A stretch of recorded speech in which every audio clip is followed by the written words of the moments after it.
Missile کا تجربہ کیا ہے، لیکن وہ میزائل جو ہے سب سے بڑی بات اس میں ہے کہ اس میں ایک ایک چیز جو ہے نا وہ امریکہ کے اندر ہی مقامی طور پر تیار ہوئی ہے، کیونکہ امریکن ماہرین کا یہ کہنا ہے کہ کہیں نہ کہیں جو ہم ٹیکنالوجی باہر سے لیتے ہیں وہ کہیں نہ کہیں کسی نہ کسی جگہ کوئی غیر ملکی جاسوسوں کو یا ان کی ٹیکنالوجی کو تک پہنچنے میں وہ معاون ثابت ہوتی ہے۔ اور ساتھ ہی ساتھ انہوں نے ایک بڑی خطرناک طریقے سے حفاظتی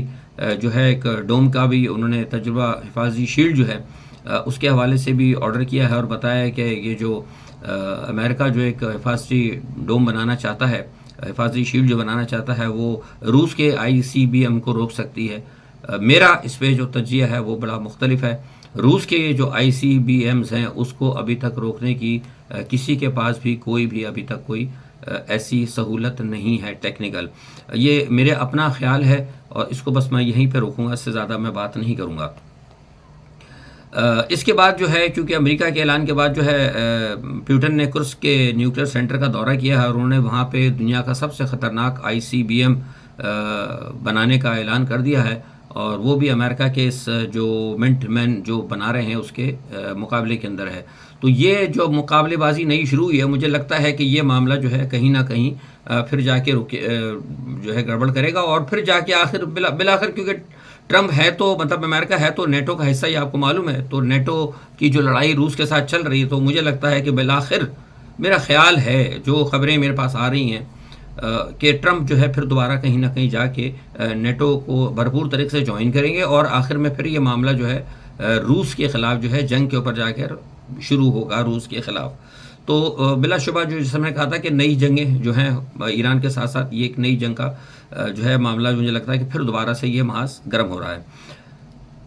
اب تھوڑا سا ایک معاملہ یہ دیکھ لیتے ہیں غزہ کے اندر۔ دیکھیے حالات بہت زیادہ خراب ہو رہے ہیں۔ غزہ جو ہے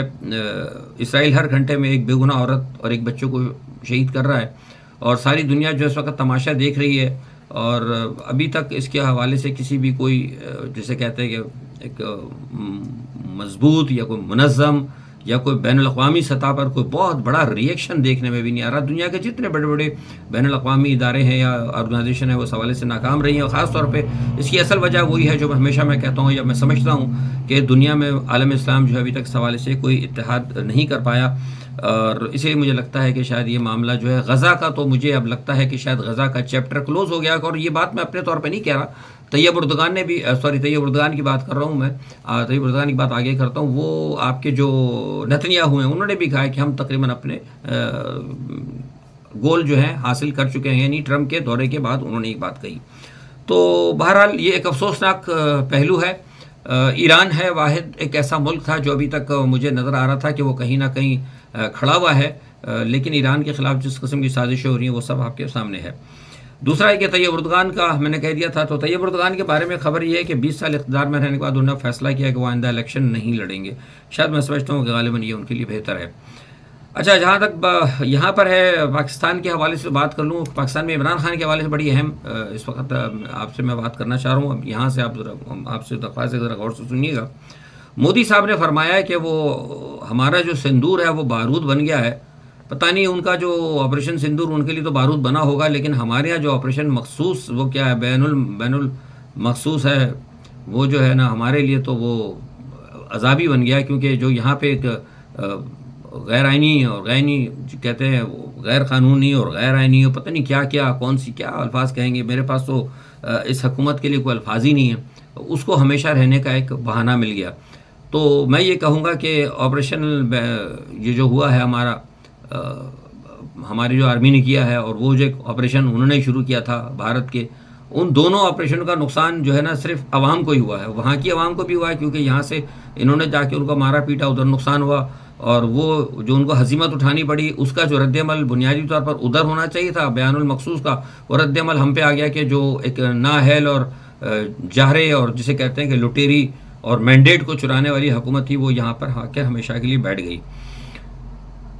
دیکھتے ہیں ایک ڈیولپنگ سٹوری ہے عمران خان کے حوالے سے۔ میں آپ کو بتاتا چلوں کہ عمران خان کے حوالے سے اس وقت بات چیت چل رہی ہے۔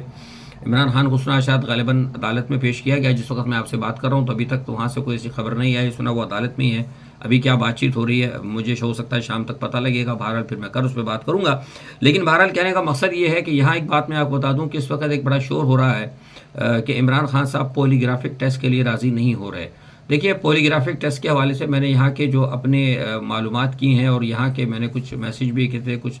لوگوں کو جو یورپ کے اندر جو پولیگرافک ٹیسٹ کے جو ماہرین ہیں ان سے جب میری ایک تھوڑا سا ان سے میرے رابطے ہوئے اور جو انہوں نے جو مجھے جوابات لکھے ہیں جو بھیجے ہیں تفصیلی یا جو ان سے رابطے ہوئے ہیں اس سے یہ پتہ لگتا ہے کہ عمران خان کا جو پولیگرافک ٹیسٹ دینے کا جو فیصلہ ہے وہ بالکل جو نہ دینے کا جو فیصلہ وہ بالکل درست ہے. دیکھیے اس کی ایک وجہ یہ ہے کہ جو ماہرین کہتے ہیں وہ یہ کہتے ہیں کہ پولیگرافک ٹیسٹ ایک ایسا ہے کہ جس کو آپ ایگزامینر جو ہے وہ مینوپولیٹ کر سکتا ہے. بیلجیم کے ماہرین یہ کہتے ہیں کہ اگر جو ایگزامینر ہوتا ہے اگر وہ ایگزامینر چاہے تو اپنے جو سوالات ہوتے ہیں جو پولیگرافک ایگزامینر کا جو ڈیٹا ہوتا ہے اس کی تفتیش کی تشریح کے درمیان وہ کچھ تکنیک استعمال کر کے وہ اپنی مرضی کا رزلٹ حاصل کر سکتے ہیں. یہ ایک بڑی اہم چیز ہے. دوسرا جو اس میں ایک سب سے بڑی بات ہے جو امریکنز کہتے ہیں یا جرمن جو پولیگرافک ایکسپرٹس وہ مجھے بتاتے ہیں کہ نیند کی کمی عمران خان ظاہر طرح سے جیل میں موجود ہیں وہاں پر تو نیند کی کمی یا نیند کے اندر بے چینی جو ہے یہ پولیگرافک ٹیسٹ کو بالکل رزلٹ اس کا غلط دیتی ہے. نمبر ایک. دوسری چیز انہوں نے یہ بتائی کہ جو شخص کوئی بھی ہو خاص طور پہ کیونکہ انہوں نے کہا کہ یہ مجرموں کے حوالے سے ہوتی ہے تو یہ کہتے ہیں کہ طویل عرصے سے قید میں رکھنے والے غور طلب بات ہے طویل عرصے سے قید میں رکھے جانے والے شخص یا مجرم کا پولیگرافک ٹیسٹ کبھی بھی درست نہیں آتا کیونکہ اس کے ذہنی طور پر اس کے سوچنے کی سمجھنے کی فیصلے کرنے کی اور سچ اور جھوٹ کو بتانے کی یا پہچاننے کی صلاحیتیں ختم ہو جاتی ہیں. وہ کہتے ہیں کہ پولیگرافک ٹیسٹ کیا جاتا ہے اس صورت میں جب کوئی ایسا ہو جس مجرم کے پاس کوئی بھی فوری طور پر اگر آپ پاس کوئی ثبوت نہ ہو تو پھر آپ پولیگرافک ٹیسٹ کا سہارا لیتے ہیں کہ آیا مجرم جھوٹ تو نہیں بول رہا. لیکن ایک لانگ ٹرم کرنے کے بعد ایک ایسی قید اور بند کی صورت میں کسی بھی شخص کو رکھنے کے بعد آپ پولیگرافک ٹیسٹ کا نہیں لے سکتے ہیں درست رزلٹ اس کا نہیں آئے گا. اور جیسے کہ میں نے کہا کہ ماہرین یہ کہتے ہیں کہ آپ جو ایگزامینر ہوتا ہے وہ اپنی مرضی سے ٹیکنیک کے ذریعے اپنے مرضی سے وہ اس کے رزلٹ کو آگے پیچھے کر سکتا ہے. تو پھر عمران خان کے حوالے سے تو آپ کو پتا ہے کہ رزلٹ آگے پیچھے کرنا تو دور کی بات ہے ان پہ تو الزامات ہی سارے غلط ہیں ابھی تک. پولیگرافک ٹیسٹ کا جو آج 2 سال بعد 2.5 سال بعد جو آپ کو ضرورت آ رہی ہے پیش تو یہ اس بات کی غمازی کرتی ہے کہ آپ پاس کوئی ثبوت نہیں ہے اور آپ آخر کے اندر ان کو پکڑنے کے لیے یہ ایک جو ہے حربہ جو ہے ٹیکنیکی حربہ یا ڈیجیٹل ایک جسے کہتے ہیں کہ چال بازی آپ کرنا چاہتے ہیں الیکٹرانک چال بازی اختیار کرنا چاہتے ہیں عمران خان کو سزا دلوانے کے لیے. تو یہ ایک بہت اہم چیز ہے. تو میں نے جب ان سے یہ پوچھا کہ کیا عمران خان کے حوالے سے بھی میں نے بات کی ان سے کہا کہ بھئی ایک ایسے میں اس لیے یہ پوچھ رہا ہوں کہ ہمارے پاس پاکستان کے اندر ایک ایسا شخص جو کہ سابقہ پرائم منسٹر ہے اس کو مطلب میں نے ان کو باقاعدہ تفصیل بھیجی تھی کہ کیا 2.5 سال کے اندر جب وہ ان کو جیل کے اندر رکھا ہوا گیا ہے اور قید و بند کی سہولتوں میں وہ ہیں تو کیا آپ سمجھتے ہیں کہ پولیگرافک ٹیسٹ تو انہوں نے کہا کہ ایسے شخص کا پولیگرافک ٹیسٹ جو ہے وہ کبھی بھی قابل قبول نہیں ہوتا. اور یہاں پر ایک بات میں آپ کو بتا دوں کہ پاکستان کے اندر تو یہ اس وقت یہ کوشش کر رہے ہیں لیکن اتنا جدید بات ہے جھوٹ کو پکڑنے والی مشین ہے. برطانیہ یہ بتا دوں آپ کو امریکہ ایون سنگاپور کے اندر بھی اس پولیگرافک ٹیسٹ کی کوئی قانونی حیثیت نہیں ہے. یہ میں آپ کو بتا دوں یہ باتیں کوئی آپ کو نہیں بتائے گا. باتیں تو کی جا رہی ہیں بہت سارے لوگ کر رہے ہیں کہ عمران خان وہاں بھی ٹیسٹ سے بھاگ گیا تھا وہ کون سا تھا ادھر ایک اور یہاں بھی ٹیسٹ سے بھاگ رہا. بھاگنے کی بات نہیں ہے.